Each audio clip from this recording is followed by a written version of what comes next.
Welcome to On Strike, a production of Workers Strike Back. I'm Kshama Sawant. And I'm Kaylin Nicholson. The pro-Palestine, anti-war movement has seen demonstrations all over the world since last October. It's gained renewed momentum in recent weeks with the university campus encampments here in the United States, which are now spreading internationally. Hundreds of thousands of students are protesting on more than 90 campuses in dozens of countries across the world, including Canada, Australia, France, and India. As we covered in our last episode, these campus encampments have faced brutal police repression. More than 2,000 people have been arrested at American campuses since April 18th. Students have also faced draconian administrative punishment, including many suspensions and even expulsions for standing up against this genocidal war. The Israeli state's murderous onslaught against the people of Gaza has reached its 7th month of bombardment and has killed more than 34,600 people, according to the Gaza Ministry of Health.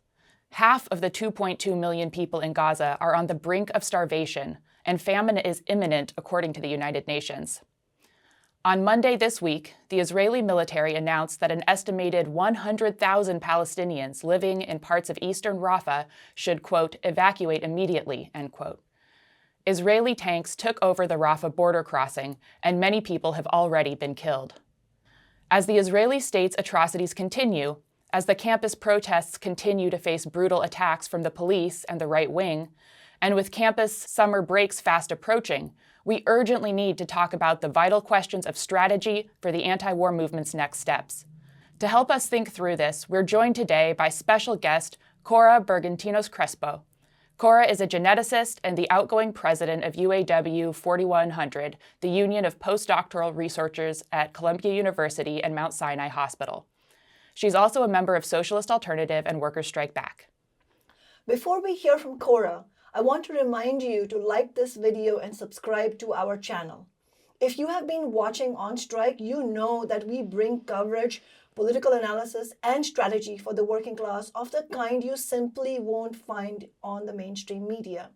In our last episode, we talked about the campus anti-war movement and interviewed Jill Stein, who, along with Cornel West, is one of the two left anti-war presidential candidates.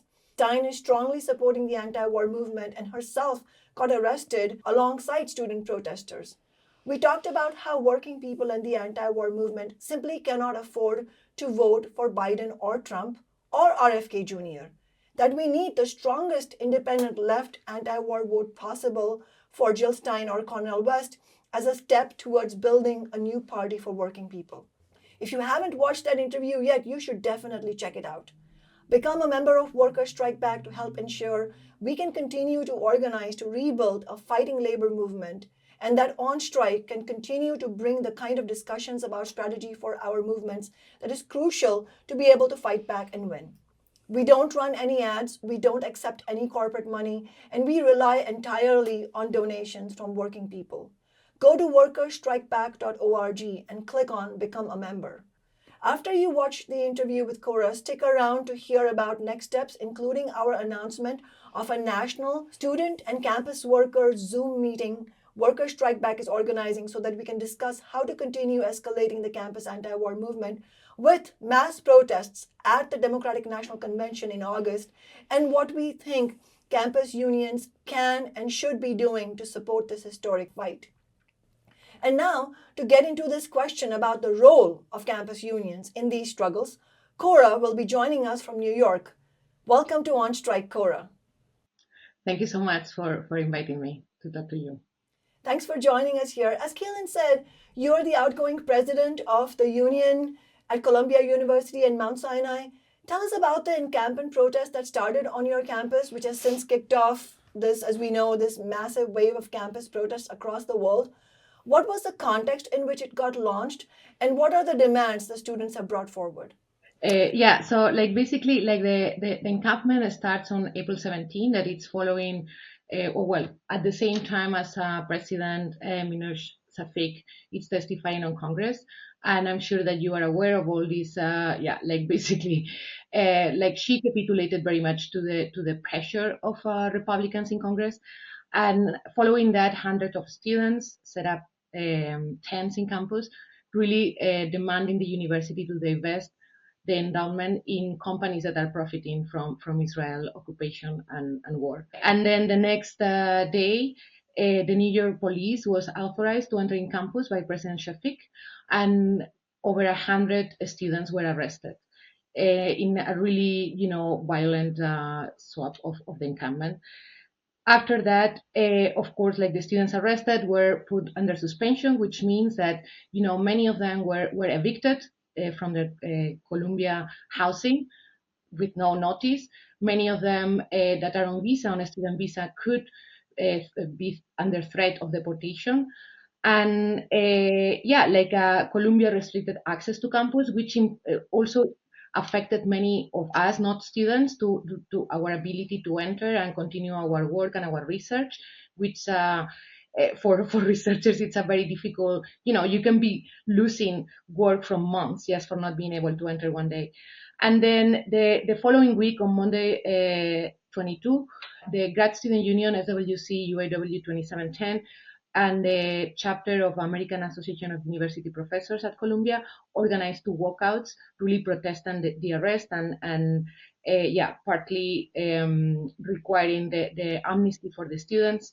That kind of led to a certain, mood of negotiations. The administration started to negotiate with the students, but after several hours of negotiations, they didn't reach an agreement. Part of what Columbia administration offered was like not talks about divestment, but just like they would commit to support financially projects in Gaza and the West Bank, certain level of transparency on divestment, but only through a small working group advisory committee, so not real teeth. So then, following that, the students on April 30 decided to occupy the Hamilton Hall, and that's obviously a building that during the anti-war movement of '68 was an historic landmark. They occupied the building, and a few hours after, President Shafik again authorized the police to enter in campus, and the whole operation was like riot gear, like with vehicles that were like almost warlike, and they dismantle again. And since then, the President Shafik authorized the NYPD to be on campus until May 17, despite that the protesters had been removed. Of course, all that has sparked a lot of protests from different or concern from different members of the Columbia community. My members, that they are not students, they are doing research, but like the entrance in campus have been seriously limited, caused a lot of anxiety to go to war with the New York police in campus. And of course, that also actually harms the research project of many of our members. Obviously, President Shafik has taken this decision without any type of communication with anyone in campus. And that's creating a lot of outrage. Thank you, Cora. So why do you think the movement has now spread to so many campuses across the nation? Could you talk a little bit about how this has happened? Yeah, so I mean, I think like the main reason obviously is like the situation in Gaza. It's like I think that any human being has to feel extremely outraged for how humans are treated in those conditions and are like massacred literally. That of course it's under the inaction of governments and international organizations. And I think students tap into one of the tactics that historically has been extremely important in many countries across the world to really bring change. I think it also touches on important cornerstone of the university, that it's a question of what is the university, who is serving the university, right? It's an institution that it's for it's professors, it's researchers, it's students, or it's for as in the case of Columbia, for its trustees and the people that are making a lot of money out of our work. And I think like really the part of the demands of the movement, right? It's about co-governance, about having a voice in terms of how the money that we are creating in the endowment of the university is being invested. And I think like that's a very fair cause. So obviously that has inspired students across the country. Again, I think like it's like the tipping point, it's like the whole inaction of the entire system to what is going on in Gaza. But then at the same time, it's also touching the whole question of who should decide what our universities are putting money on. Yeah, those are all very important points. And in fact, all of this points towards the question of how do we really, I mean, what's the strategy to really strengthen the movement? You are a socialist in addition to being an elected union representative. And I think it's really important to hear from you about where the movement should go next. And in fact, I think a very important point here, as Kaylin was mentioning earlier also, is that all these campus protests are facing massive police repression. And as you said, the administrators like Minouche Shafik and her counterparts on the other campuses have just brutally called the police on the protesters without any kind of discussion. So there's complete lack of democracy, as you were pointing out. And did I hear you right that the administration evicted the students from campus housing? Is that right? Yeah, like in the moment in which they lost their status as students, they lose their right to campus. So yeah, like I was in one of the protests, and you could see the students leaving with their their luggage being kicked out from campus.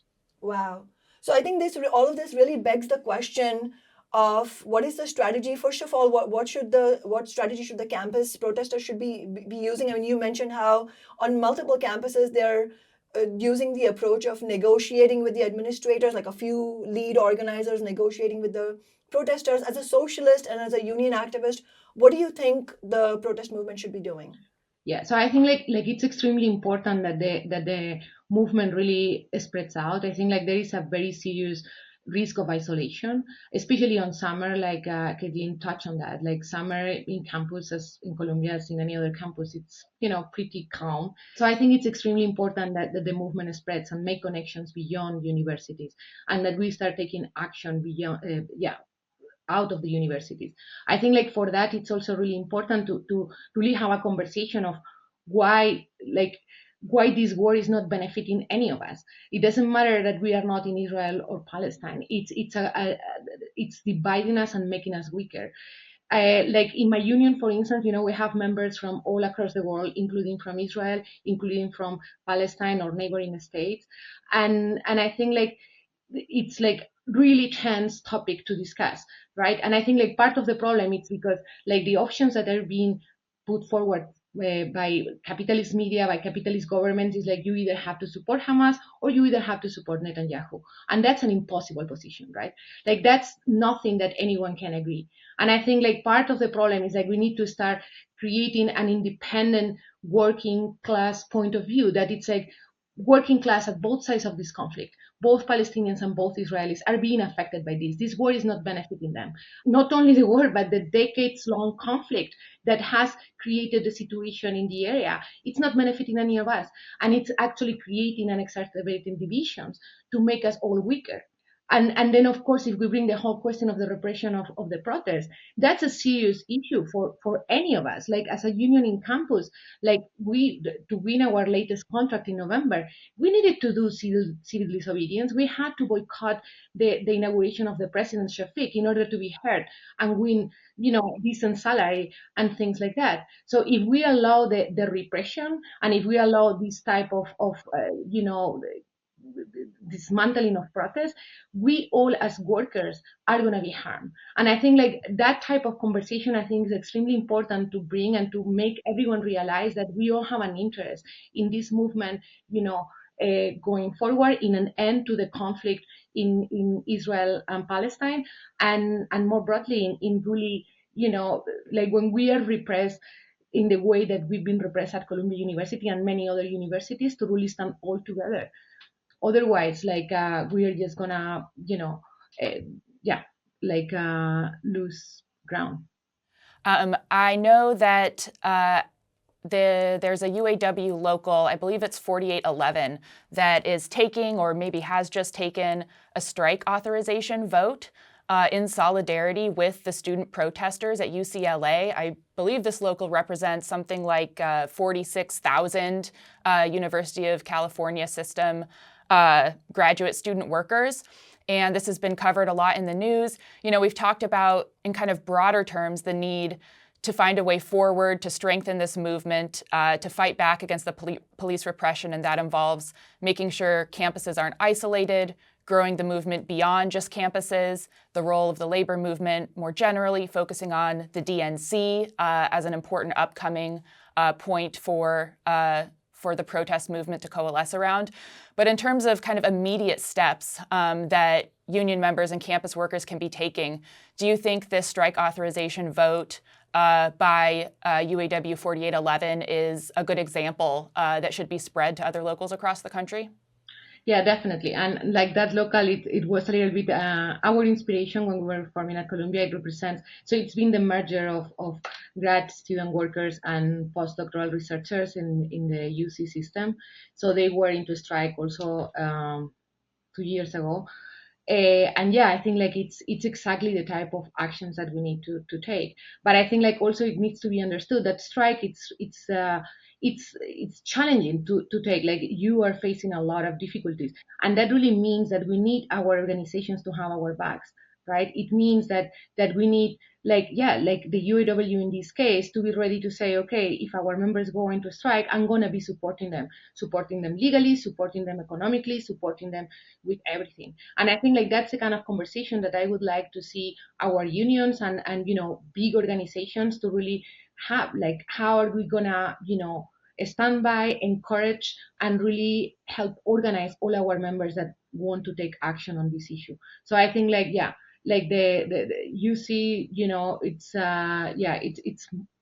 pave the way, but I think like ideally, more and more of these type of actions, and just like organizing a coordinated strike action against several unions across the country. I think that could be a tremendous message.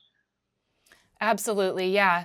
On that point of the importance of spreading this movement beyond just isolated campuses, but also beyond campuses as a whole, a lot of political analysts are already comparing this moment to 1968, when protesters against the Vietnam War showed up in massive numbers at the Democratic National Convention in Chicago and were met with really brutal police repression.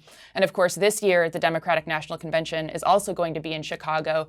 Do you think this is going to be an important event for the anti-war movement? What do you think that the campus protest movement and the labor movement should be doing in terms of planning and preparations for the DNC that's coming up in August?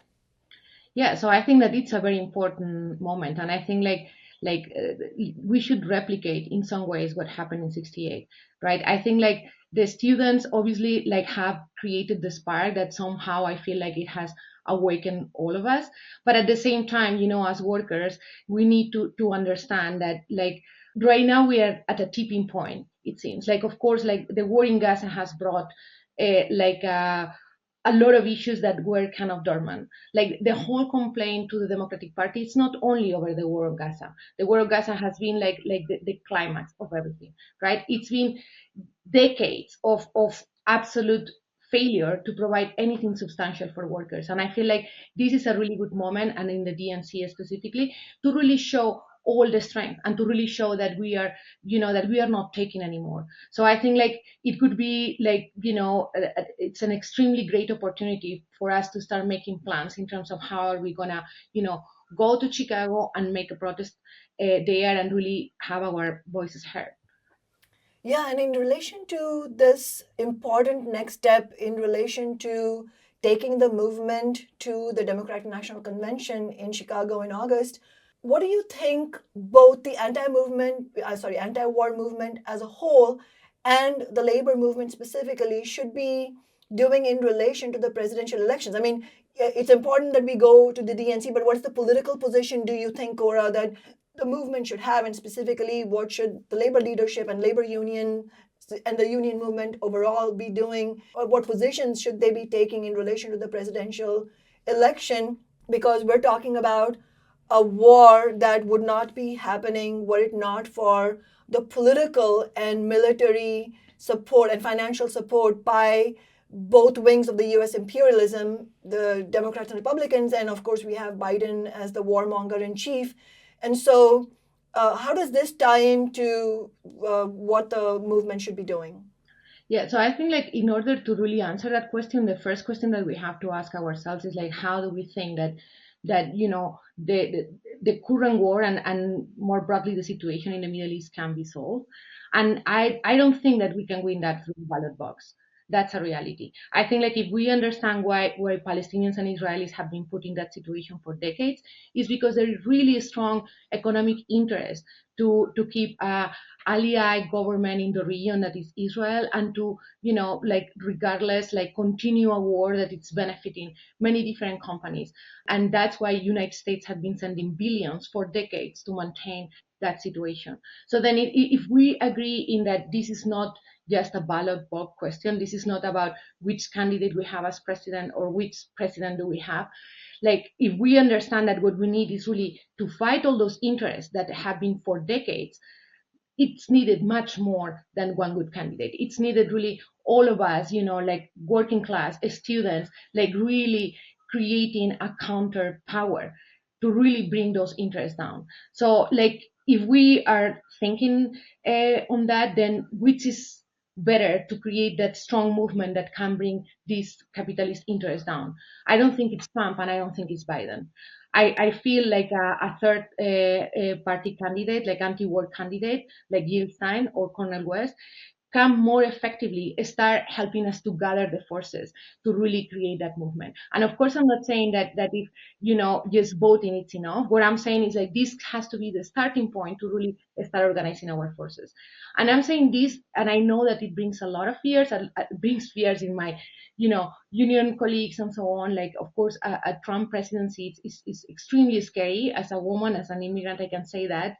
But at the same time, I feel like if we analyze what we've been going in the last decades, like it's not that by voting Democrats we have stopped our decrease of rights. Like we had Roe v. Wade absolutely dismantled. We have now Biden taking similar policies as Trump in the border. Like it really seems to me that it's very clear that like what Biden or the Democratic Party has been doing is just maybe decrease the speed in which our rights are being eroded, but they are still being eroded. And I think like we cannot we cannot take any more steps back. We are in a situation in which we really need to start fighting forward. And I feel like if we are thinking that that's the solution, we need to really use the presidential elections to gather people similarly minded across the country and vote for Jill Stein or Cornel West. I think it's a good way to start that. Absolutely. What do you think about the decision of your union leadership to endorse Biden at the same time that they recently passed a ceasefire resolution? This is the situation in a lot of unions right now, where there have been ceasefire resolutions passed, but then endorsements of Biden have also taken place while he is still actively supporting the war, sending more millions in military aid to Israel and providing political support, and of course supporting the crackdown on student protests.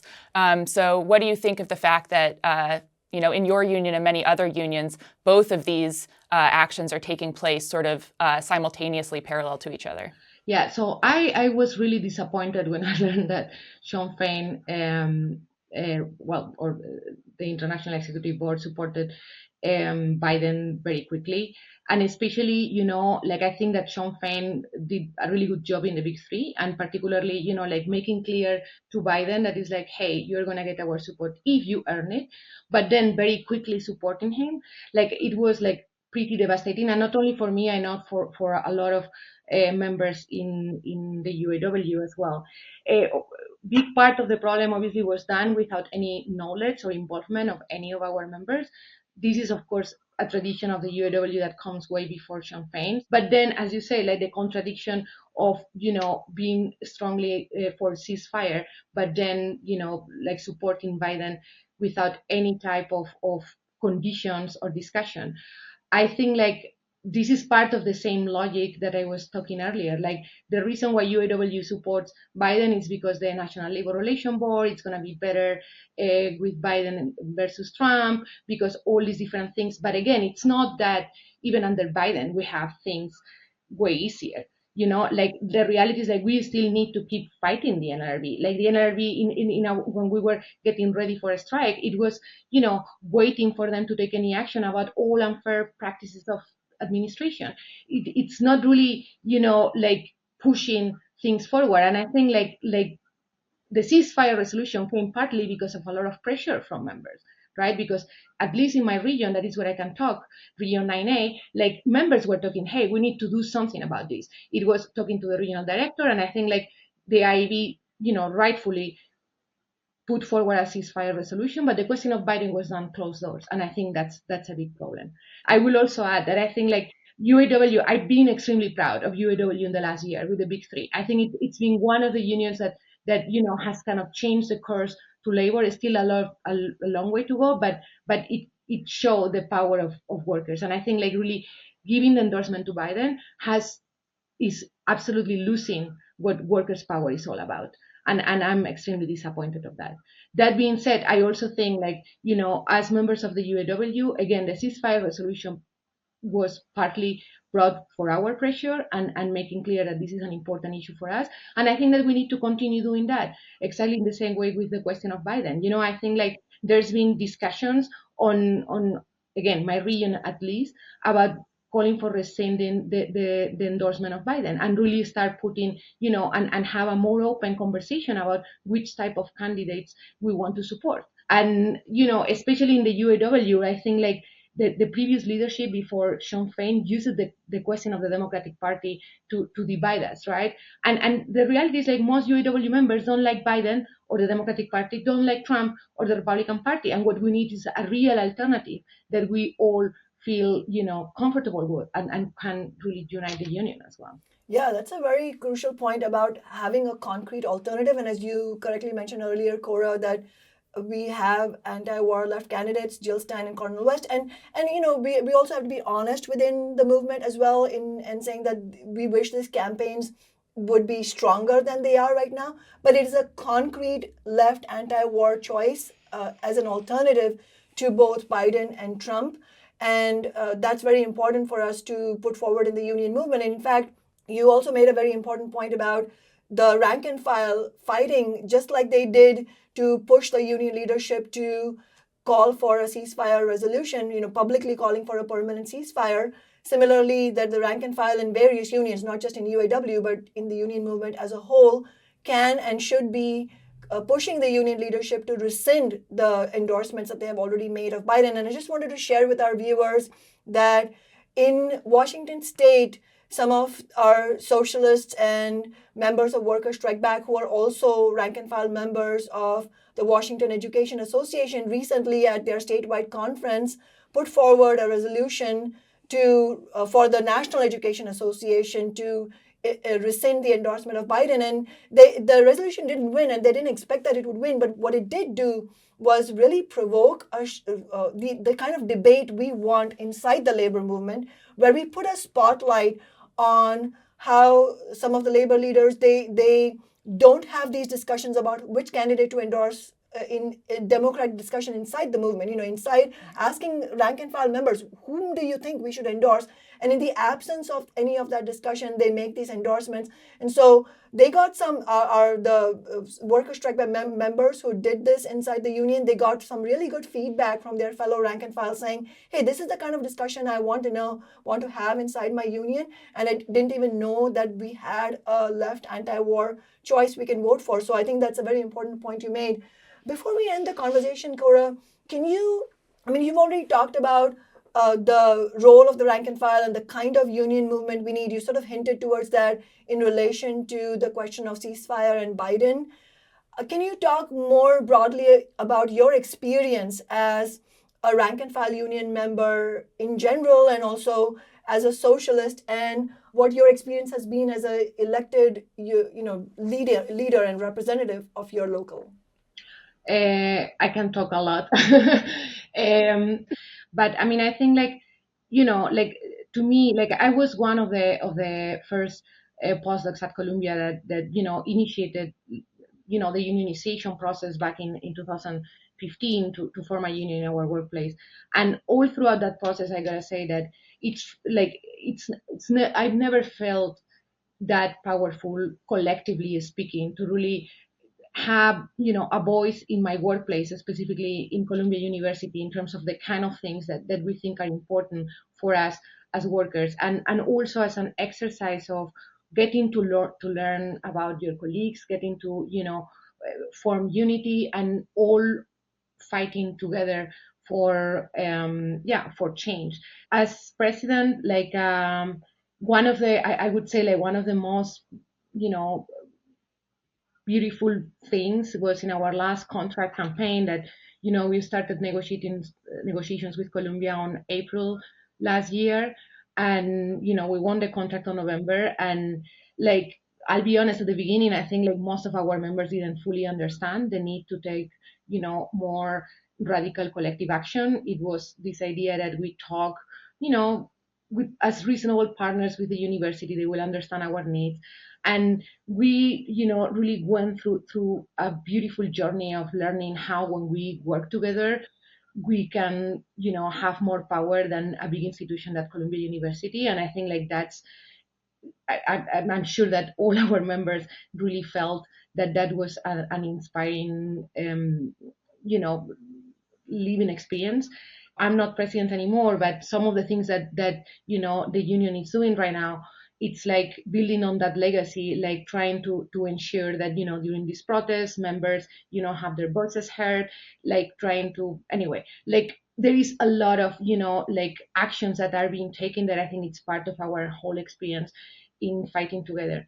And I think like that obviously it's very important in the context of the union, but I think like we need to transplant that to our entire life, right? Like the pressure that we can put in our own unions. Like at the end of the day, when we want to change in society, like we know that the strike is the most effective weapon that we have. And not only for against, to win our contracts, but something like this case, like a ceasefire. Like just imagine if, there was a coordinated action with all major unions in this country to say, okay, one day of seek out, stop the economy of the United States for a day. I'm sure that Biden would be brought to his knees.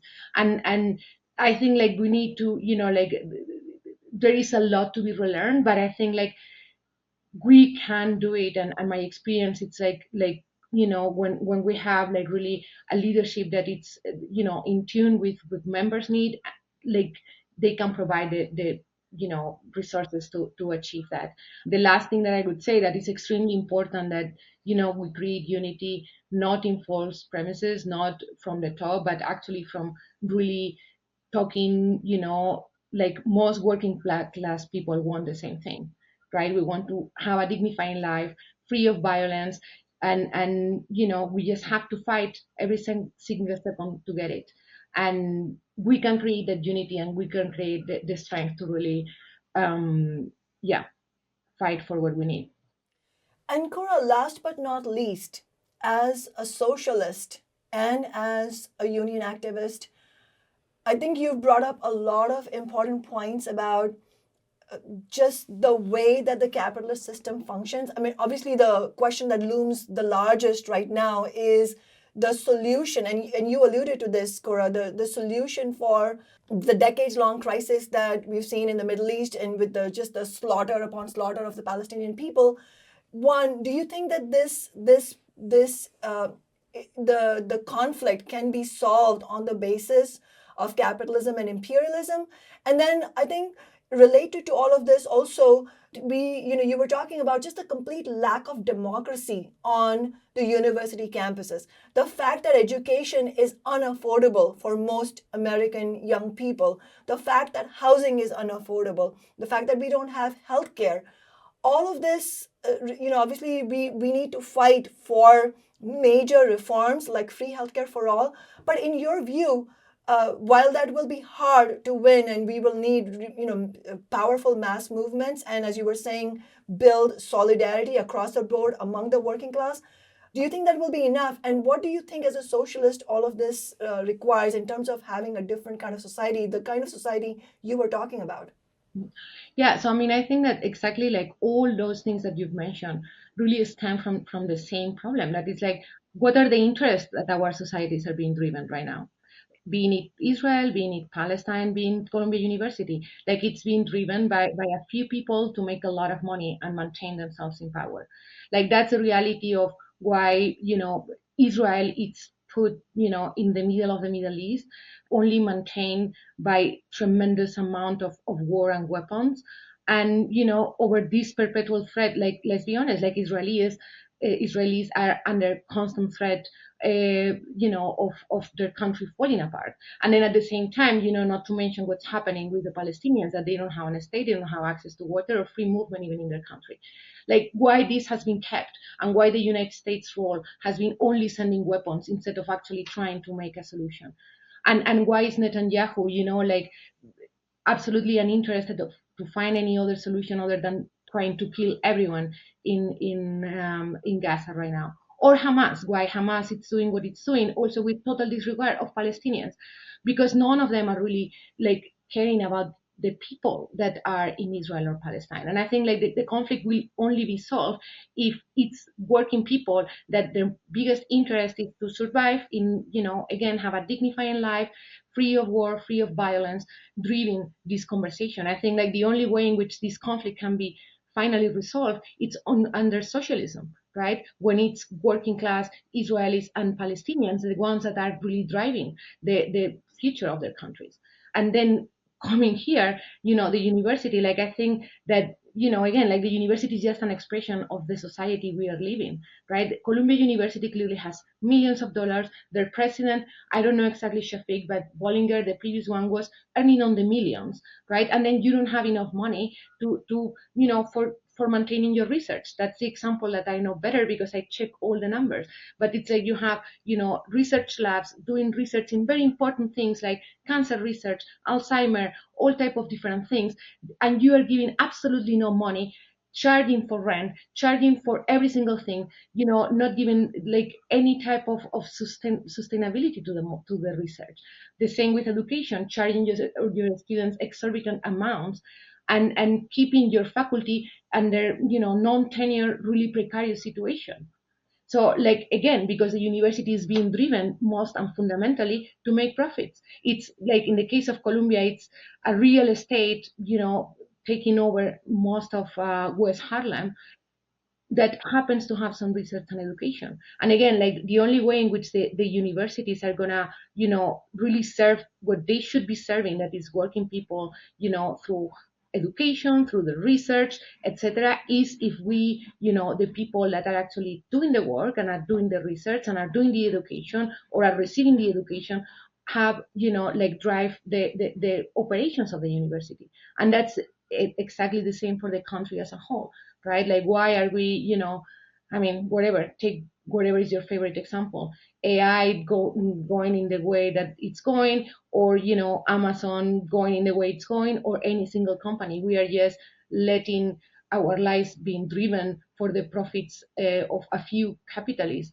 And the only way we can really change course and really start using the wealth and the money that we produce as working people into our own benefits is if we build a society, in which capital interests don't exist, because it's working class, the one that it's really driving and democratically deciding what do we want our society to be.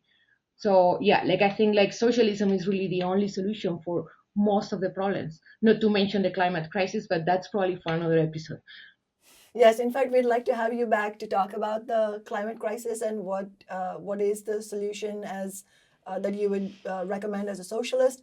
And so I really appreciate everything you said, Cora, today, and especially thank you for connecting the dots all the way from the immediate strategy and tactics that the anti-war movement needs to what is the broader strategy for the labor movement to the need to fight for socialism and how this fight is against capitalism itself. Thanks so much for joining us. Thank you so much for having me. One of the central demands of the campus movement is that the university administrations divest from war profiteers on Wall Street.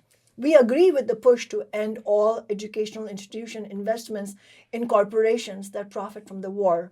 However, we don't agree with the emphasis by some campus groups on internal or private negotiations with the campus administrations. The history of movements decisively shows that the most effective way to put pressure on the administrations would be to organize mass rallies on campus and strike actions and walkouts. And we also know that private negotiations with the bosses and the political establishment do not generally harness the power of ordinary people and are the preferred terrain of the establishment precisely for that reason. What is said in any such meetings should not be allowed to remain private. The power of working people and students at any negotiating table does not come from moral persuasion. Our power lies in the streets, in protests, and in shutting down workplaces through strike action. The campus protests are an enormous and historic development, but we also know from history that student protests alone will not be enough to end the genocidal war or the stranglehold of Wall Street billionaires on universities, much less on our society as a whole. They have the potential, however, to be a spark for even larger developments. In fact, the year of 1968 that Cora and Kaylin mentioned in terms of campus protests at that time was also historic for another reason. There was a near revolution against capitalism in France in 1968. Major student protests acted as a spark that initiated a mass movement leading up to general strikes in France. A revolution would have been possible, which could then have spread regionally and globally had it not been for the betrayal of the leaders of mass worker organizations who undermined the movement and failed to provide any leadership, in effect rescuing the capitalist class. The liberation of the Palestinian people and other oppressed people will not be achieved on the basis of capitalism either. Under capitalism, US imperialism and Israeli imperialism will continue to brutalize the people of Gaza. We need working class unity, including both Palestinian and Jewish workers, to fight to end the genocidal war and occupation and for a socialist world. As Cora said, it's crucial the campus movement urgently takes up a strategy to escalate and broaden it out, especially before the summer break arrives and as the DNC protests are approaching. Millions of students and workers who support the anti-war movement could be urged to actively participate at the DNC and in other concrete action. Workers Strike Back also thinks that an important and immediate next step would be for the campus movement and labor unions to jointly call for a national one-day strike and walkout, to call on millions of students and workers to join in solidarity with the anti-war movement and the Palestinian people.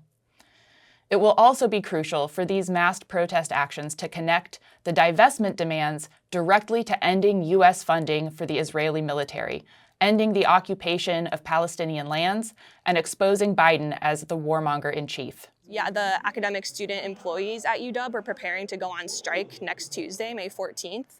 And so I think it's just a natural connection to make to, link up the call for, divestment from the war machine and putting demands on universities to stop repression to the demands of, paying their workers fairly, giving a strong, fair contract to the academic student workers. We're calling on UAW 4121 to take up the demands of the student protest movement, calling for our union to rescind and reject the endorsement that UAW made of Joe Biden, the warmonger-in-chief.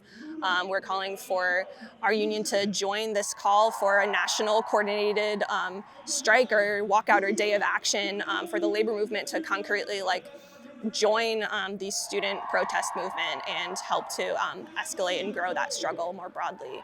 Yeah, we're also calling to have massive protests at the DNC in August in Chicago, and we want UAW to join the DNC protests and make it as broad as possible. I think both movements could be a lot stronger if they're linked up together, right? They're both fighting against the same, administration. They're both making demands on the same boss at the end of the day, whether it's for fair wages or whether it's for divesting from the war machine, and both movements could be a lot stronger together. If you live in or near Seattle, Join us in person for a special rally and public meeting on May 16th at 6 p.m. on the University of Washington campus, where we will discuss these and other next steps for the anti-war movement. The students' movement, it needs to continue on this summer. Even though our term is ending, we can't just let all this momentum die out. So having students come together, having workers come together, that's what this meeting is all about, because the way to both win the UAW demands as well as to end the war in Gaza is to have a united labor movement that understands that both parties are parties of the billionaires that don't benefit working people at all. And on Sunday, May 19th, Workers Strike Back and Socialist Alternative are hosting a national public meeting over Zoom to discuss how we can take this movement forward by bringing the momentum of the student protests to the DNC in Chicago this August, and having campus worker unions across the country take up the example of UAW 4811's strike authorization vote and the Washington Education Association members' resolution to rescind the endorsement of Biden and bring a powerful challenge to U.S. imperialism and end this genocidal war. If you've watched On Strike before, you'll know that we provide an analysis from the point of view of working-class people about the problems we face in our daily lives under capitalism.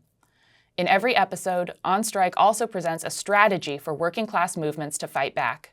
On Strike talks about why it's crucial that every fight for change emphasizes the need to build working-class solidarity and is linked with organizing a powerful challenge to the political establishment and the capitalist system itself. This is something you won't find on mainstream media. That's why we need your support for On Strike. Subscribe to our On Strike channel on YouTube and like this video. And become a member of Workers Strike Back to help ensure we can continue to organize to rebuild a fighting labor movement. By becoming a Workers Strike Back member, you can also help this broadcast. We don't run any ads, we don't accept any corporate money, and we rely entirely on donations from working people. Go to workersstrikeback.org and click on Become a Member. Solidarity.